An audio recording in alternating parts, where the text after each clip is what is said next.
Okay, Google, what is the current temperature? Right now, it's 59. 59 degrees. I would say fall is officially upon us. It's happening in New Jersey right now. I'm not the most happy about it because I like summer, but hey, we'll embrace it and drink some pumpkin spice lattes or something. So since I got back from Arizona, the weather in New Jersey has been pretty bad. It's been windy and rainy, but today it's flyable. So we're gonna go out and we're gonna fly around and have a classic discussion style video on a topic that actually one of you guys suggested in one of the prior videos. My man Ryan Dinan commented, "Hey Tucker, as a newly minted pilot, first solo a couple weeks ago, congrats Ryan. I was wondering if you could do a video about a few of the top things you learned after training that you wish you were taught. This could be procedural stuff, weather stuff, motor stuff, whatever. Thanks for the great videos." Thanks for the great question, Ryan. So what I did is I sat down and thought of a list of the top 5 things that I either learned or improved upon or realized, I guess, as I got home after training. Now, this list is things that I specifically struggled with or learned, so I think your list might be a little bit different, but this should give you, if you're a brand new student, a good idea of things to look out for or think about as you leave training and you go home. I want you on YouTube! Nailed it! Now, even though it's a little chilly, I'm currently rocking my brand new fresh Risky Biscuits Alpine Sunset t-shirt. I'm gonna throw a jacket on before we fly. But we are actually coming to the last couple weeks of our Aviator Paramotor training giveaway, which ends on October 19th. We're giving away training for Aviator's new location in Denellen, Florida for March 21st. Now, if you haven't heard, the way to get entered is by making any purchase on tuckergott.com, like this sweet t-shirt, and filling out the second link in the description before the 19th. That gets you an entry to win, and you could be getting into the sky. We could share the sky together. Could be fantastic and romantic. So that's about all I got to say. My arm's getting tired. I'm gonna throw the paramotor on.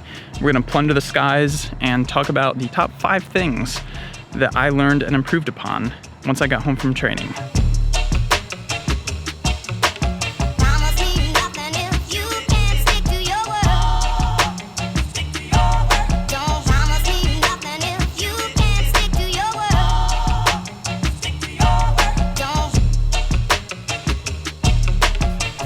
Alright, Super Scout Machine is looking fine and dandy. Update on the ceramic coat exhaust. It's a little stained, but I haven't cleaned it. Overall, it's holding up pretty well.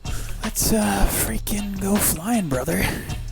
Conditions look like they have the potential to be a little bit McNarly sauce. Oh, no way. There's a hot air balloon close by, and he's practically stationary. Freaking wind can't be that bad. Alright, today we are rocking the Chase Cam. It's been a hot minute since I used Mildred, the Chase Cam. You can get one on tuckergott.com, link down below. Alright, winds are still kicking, but I think we'll be fine.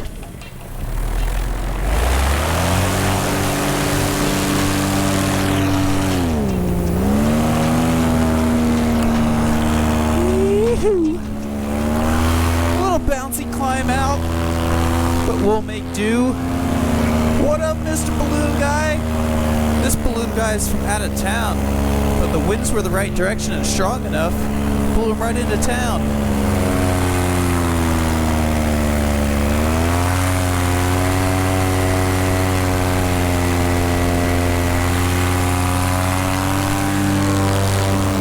Oh, these are some gnarly winds up here at altitude.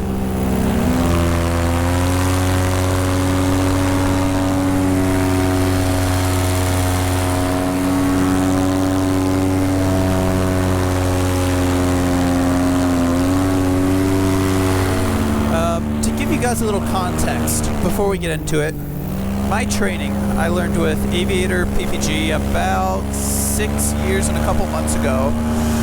And I commuted down from New Jersey to Florida, learned to fly there. I left with, I don't know, like 20-something flights. I drove home with my brand new gear that I purchased while I was down there, and came back to New Jersey and had to start figuring out things in New Jersey, just like most paramode pilots do. Dude man down there starting the harvest of the corn.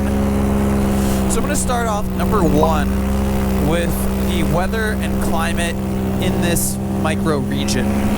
So what I mean by that is learning to fly in Lake Wales, the weather's generally pretty freaking good down there. And coming up here to New Jersey, the terrain's different, the climate's different, and I had to start figuring out what were good conditions for flying a paramotor in New Jersey. There's some factors to consider. One of the big things is coming from Florida. Florida's flat, New Jersey's obviously hilly. And what that means is as the wind gets higher up here, like maybe 10 miles per hour, you start to get really bumpy air. Down in Florida, as long as there's no thermals, it can be blowing 10 or 15, and it's so flat that the air stays pretty smooth. In relation to that, your micro area, like this little valley here, the park is there, so I found out that if the wind was coming from the south or north over the hills, that typically resulted in bumpy conditions. But if it was east or west coming down the valley, it was typically a little bit smoother.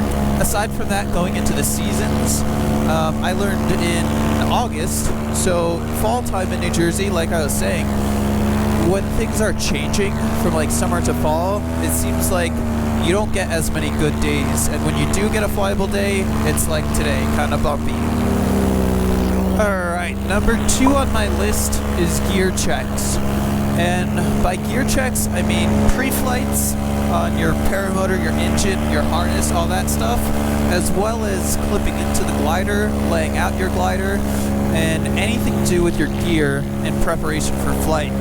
When you're learning to fly, they obviously teach you all of these things, but there's always someone there looking over you to make sure that you do everything right, and you have a sense of security. Then when you come home, you're all by yourself, most likely, I was, and you gotta rely on yourself to make sure you remember everything. So there's a certain way that I learned how to clip in my glider, and that has literally been ingrained in my mind. Like, I always do the right riser first, then the left riser. If I'm doing a reverse, I turn counterclockwise instead of clockwise. I think it's good to establish habits like that. Just doing it the exact same way every single time. Along with that, I started to build a habit of, like, right after launch, checking up that each riser was hooked in properly, that your lines aren't tangled in any fashion. All that stuff in the first little while is kind of daunting, but you get used to it, you ingrain it in your mind, and it's good to go. I don't really know where I'm going. I'm just kind of aimlessly wandering around, checking out this area. Alright, number 3 on my list, I said was launch form. And that is something that I personally struggled with a little bit. I mean, I wasn't really struggling, but it's something that I needed to improve. Some people struggle with landings. My weaker side was the launches. And my weakness in the launches was just getting the proper form. In training, they teach you power, posture, pressure. So you run forward, you inflate the glider, and then everything looks good. You start to apply power, and you fix your posture, meaning you lean back, you get your hips forward, and then you add pressure on the brakes once you get speed to lift off of the ground nice and smoothly. Where I suffered was I took a long time to add power, and my posture wasn't that great, so that left me leaning forward, and that thrusted the motor, basically pushed me down. And then I really was timid on applying pressure to get off the ground once I had airspeed. What all that resulted in was just a really long run on launch. I would go like the entire length of a soccer field when I didn't have to. So one thing I did is I would have someone like film me do a launch, and I'd look at it and evaluate it and say, I know exactly what I'm doing wrong there. I need to lean back a whole lot more. The launch is something that is kind of sensory overload in the beginning. There's a lot of stuff going on, there's loud noises, and you kind of lose touch with precisely what's going on. So over time, you just naturally build awareness, and Over time, I tried to make it a point to make myself roll on power smoothly but a little bit faster and get my posture better, lean back and get my hips forward as I'm running, and then ease into that brake pressure to get off the ground nice and smoothly. That took, I would say, a solid 50 hours to really get dialed in. Lots of launches and landings. Some people, like I said, might struggle with landings, and in that case, one of the best things I found was film on your GoPro and sit down and evaluate it when you get home, or have someone to film you on the ground. Because, like I said, in the moment, your mind's going 1,000 miles per hour, and it's hard to recount exactly what was happening. But having that video to reference is super good. Just sitting up here, kind of getting bumped around. It's not really a low-level flying kind of night. Got another one of the giant vacuum cleaners, aka combines. From up here, they just look like vacuum cleaners mowing down the cord. So number 4 on my list, I said site evaluation. And that's something I get a lot of questions from new pilots about. Like, how do you know where you can and can't fly? And that's a really good question, and you'll get a lot of different answers. In my experience, public parks are hit or miss. Some of them you'll show up, and day number 1, you get asked to leave, or someone calls the police and they tell you don't come back. Other times, like the park I fly out of, I've been flying here for 6 years, and there's complaints every so often, but for the most part, it's very widely accepted. People actually like to see paramotors flying, the majority at least. The same goes for like small airports, they're hit or miss. A lot of small airports you can legally use, but you'll get pushback from airport owners or local pilots or things like that, and then it's kind of up to you to figure out how far you want to push things. Aside from the physical features of selecting a place like this park, another factor is when people are using it. Like when I showed up today, there's a soccer game going on in one of the fields, so I was going to take off from the other end of the park just to be respectful, to not distract the people or cause some noise, but they actually cleared out right before I took off, so I was good to go. In other situations, I've showed up where 3 soccer games were going on, and I just turned around and left. Although you can push the limits and take off in an adjacent field and think you're okay, it kind of pushes the limits a little bit. It distracts people. There's always like that random failure that could happen, and you don't want that to happen in front of a bunch of people watching you. So that's an important part of site evaluation. If it's crowded, just for you to go somewhere else or don't fly. It's better for the longevity of the site to not push limits like that. Well, I am slowly creeping back to the park. I can see the flags are straight out down there. Why don't I just dump some smoke? Let's do a smoke circle real quick.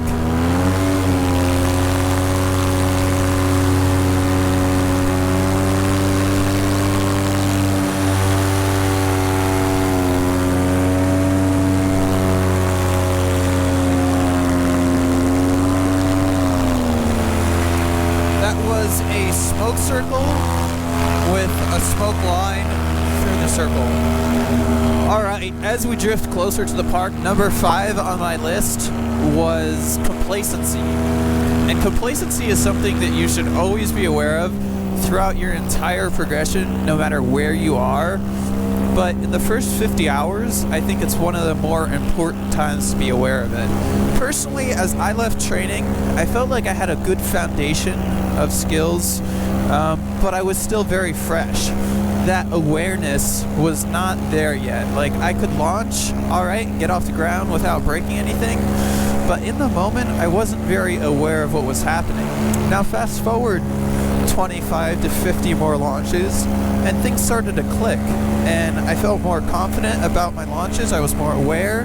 I was getting off the ground quicker, and that's exactly when you start to feel complacent. Like, things are starting to click and make sense, but overall, you are still extremely new to the sport. The basics are making sense, but there's still an entire realm that was not even explored or touched at that point in my flying. always pretend that you're a student and you're learning no matter the circumstances. And I think with that in the back of my mind, I did pretty alright. I had a couple situations where I went beyond my capability and I had just a quick little reminder that, hey, you need to dial it back a bit. One example was as I was learning wingovers, I took a small tip collapse. Very common, happens to a lot of people. And you get to a point that you push a little bit past your skills and you get a friendly reminder that you need to dial it back again. Oh man, I'm out here all alone today, and I gotta say, nobody's really missing a whole lot. It's bumpy, it's lumpy, and as you get higher, you start to get parked. I think I was just gonna come in for a landing and chill, maybe go for another sunset rip, warm up a little bit. Tell me, how does it feel living that good life? Never ever really have to think twice about who you step on, you'll just pay the breakaway. Send them the bill when you can today.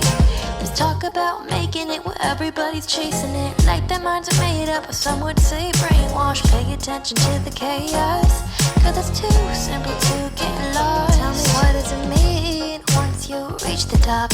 Heard the falls real. Just got a text message from Jacqueline.